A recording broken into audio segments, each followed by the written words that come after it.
Are you serious? Are you serious? Folks, we have reports coming out of the Middle East. Russian jets flying into Syria. Russia has begun its military intervention of Syria, deploying an aerial contingency to a permanent Syrian base in order to launch attacks against ISIS and the Islamic rebels, according to the U.S. reports. Now, Russian fighter pilots are expected to begin arriving in Syria in the coming days and will fly their Russian Air Force fighter jets and attack helicopters against ISIS and the rebel-aligned targets wherein it's the fallen state.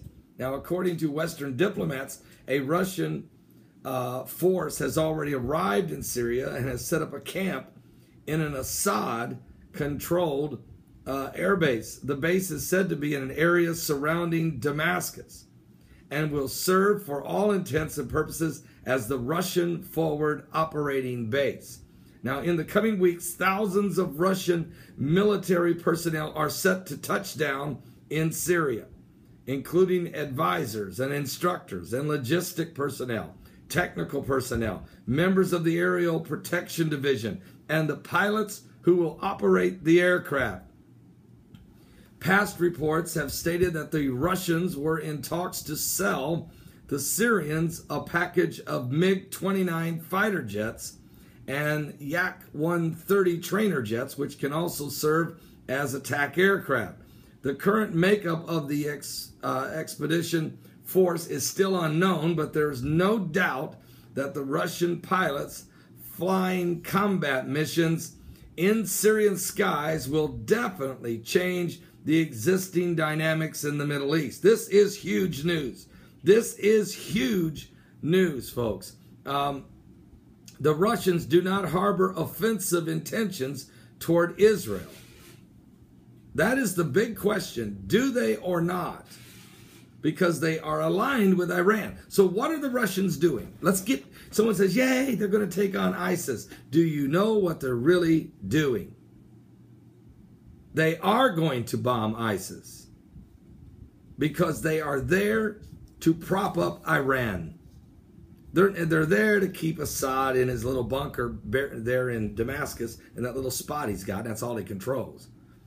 The Russians are there to drive ISIS back, not to liberate the Syrian people, but to capture the moment, to help embolden the Iranians and their Revolutionary Guard and the Iranian offensive that's already taking place, to support the Iranians and to get as close to the Israeli border as possible. And if you read the great battle of Gog and Magog, which is going to take place, and in Ezekiel saw it, he prophesied it, he tells you that the Russians and the Persians, or the Iranians and the Turks and Libya and Ethiopia, come together as one against Israel. And they come down from the north. They will come down right over the Golan Heights, right out of Syria. So from a biblical perspective, don't get emotional on me right now. Don't go off the deep end right now. Hang on with me a minute. I'm telling you what the Bible said is going to happen in Ezekiel 38 and 39. I'm telling you that the alliance of Magog, which he's in the process right now, Vladimir Putin is in the process of reestablishing the old Magog territory. That's why he has troops all along the border with Ukraine, on the eastern Ukraine. That's why there's rioting going on. Do you think that the rioting going on in front of the parliament building in Ukraine, do you think that happening the same day that Russian fighter jets are invading Syria is a coincidence? No, it is an absolute part of the plan. Putin plans on create some rioting, create turmoil within the capital city of Kiev, and then use his muscle along the borders of Ukraine to help the East Ukrainian people to go ahead and vote to be annexed by Russia and rejoin the Soviet Union, which they were already part of a long time ago. And that's all part of the Magog reestablishment. While Putin is doing that, simultaneously, he is sending in MiG fighter jets into Syria to take control of that nation, along with his alliance with Iran. And Assad can be the straw boss that they will use. But it's the Iranians, it's the Persians, and the Russians that will set up camp in Syria, just over the border of the Golan Heights from Israel. This is a prophecy moment. When I heard this last night, I was actually reading material about it last night, and I said to myself, are you serious?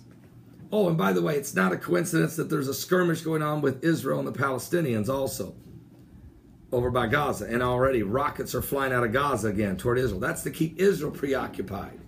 While Israel's preoccupied with dealing with Hamas in Gaza, Russia is setting up camp in Syria right on their border. And while Russia is setting up camp in Syria right on the Israeli border, Russia is going to take eastern Ukraine away from Ukraine. And Obama's probably golfing, okay? If you're wondering where Obama is in all this, he's at a mountaintop somewhere in Alaska, taking the name of William McKinley, the 25th president of the United States, who was assassinated. Obama uses, you talk about the most low-down, this is the most low-down thing I've ever heard of, to go and to remove a dead president's name off a mountain that it's been there for 100 years. And he's using this, well, he wants to help the, the Native Americans. You want to help the Native Americans? Renaming that mountain doesn't help them. Give them an economic plan to get out of the poverty that they're in. That would help the Native Americans. I mean, somebody should speak up. Is it me? Do I have to be the voice? Some little preacher out of the cornfields of Indiana? Do I have to bring up the most obvious things going on? But here's why I can. Here's why I can. Because I've read the Word of God and I understand biblical prophecy, that what is unfolding before our very eyes was prophesied to happen. So many of you are so blinded with your confusion, where you hate Obama so much that you are willing to embrace anybody, including Putin. And yet Putin is the one. Oh, forget Obama for a minute. We already know how many alliances he has with the Muslim Brotherhood. And we already know he has a Muslim in the, that runs the CIA. We already know how much alliances he has with everyone over there. But Putin has the alliances with the big boys, like Iran and China and others. Putin is the one who is strategically taking position. And Israel knows it. Now Israel's got to worry about Russia over the Golan Heights. They got to, right there in Syria, they got to worry about the Iranian nuke deal that included Russia and America and the British, French, the Germans, the Chinese. So Israel can see the handwriting on the wall. And so this world is in trouble. We're living in the last days. Biblical prophecy going on all around us. I'm going to be right back with more. We're just getting started. Now the game is on. Russian planes in Syria, the game is on. Preparation for ultimately, not right now, but ultimately, the alliances are being set ultimately for the great battle of Gog and Magog, which is coming upon the earth. Are you saved? Give your life to Jesus Christ. We're running out of time.